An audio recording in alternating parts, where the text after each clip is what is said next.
Futbalové mužstvá PŠK Bzince pod Javorinou, TJ Sokol Trstín, TJ Osuské a domáci FK Bradlam Brezová pod Bradlom bojovali v sobotu 19.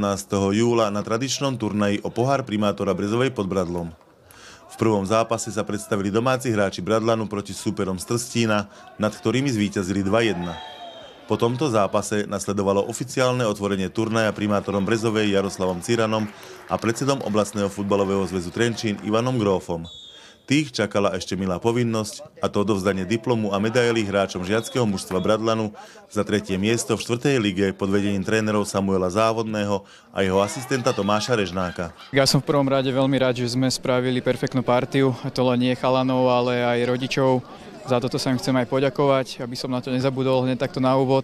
Čo sa týka tej sezóny ako takej, začiatok bol trošku ťažší, potom sme sa do toho dostali, išli sme priečku po priečke na tie vrchné pozície.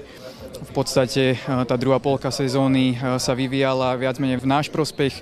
Snažili sme sa možno aj zabojovať o to prvé miesto, aj keď tam bol ten Hrádok, ktorý je veľmi silný tím, veľmi silný manšaft. Snažili sme sa ich naháňať, aj keď to bolo ťažké. Bohužiaľ sa nám to nepodarilo.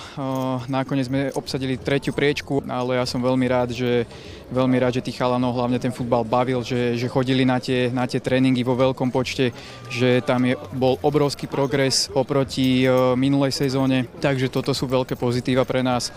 A som v podstate rád, že sme to uzavreli tú sezónu dôstojne, aj keď ten záver nám možno nevyšiel, ale makali sme v podstate do posledného zápasu a chcem sa takto aj chalanom poďakovať.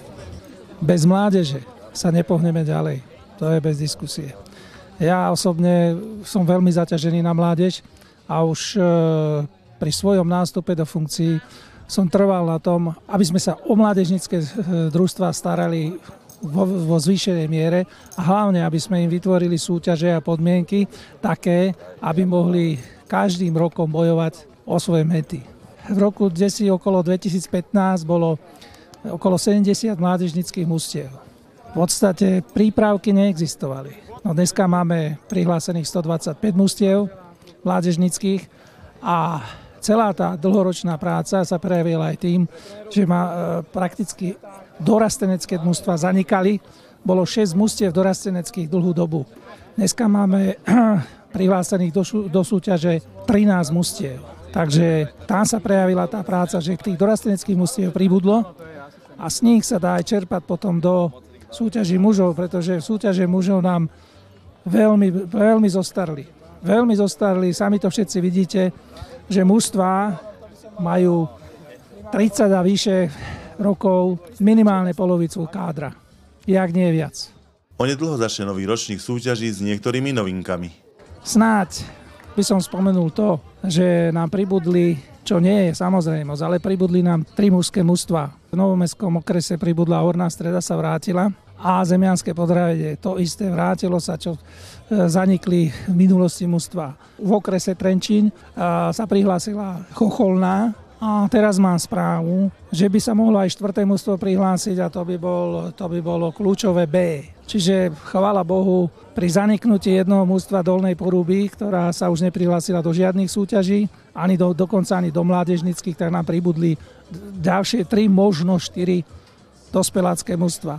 Snáď by bolo vhodné spomenúť aj to, že tento rok sa podarilo zabezpečiť sponzora alebo reklamu pre súťaž, nie už len najvyššiu oblastnú súťaž pre 7. ligu, ale aj pre 8. ligu Sever a 8. ligu Juh. Je to firma Ziggy Sport z Trenčína. Všetky 3 súťaže si zobrala pod krídlo. Víťazné mužstvo dostane sadu dresov, respektíve v tej sume si vybere nejakú cenu, akú chce, či už sú budú štúcne športové potreby a teda. V druhom zápase turnaja o pohár primátora Brezovej sa stretli Bzince pod Javorinou s Osuským, kde Osuské zvíťazilo 4-1. O 3. miesto si tak zahrali Trstín a Bzince pod Javorinou. Úspešnejšími boli hráči Trstína, ktorí zvíťazili 6-1 a obsadili 3. miesto na turnaji. O pohár tak bojoval domáci Bradlam proti Osuskému. Víťazstvom 2-0 hráči Brezovej zabezpečili, že pohár zostáva doma a stali sa tak víťazmi turnaja o pohár primátora Brezovej.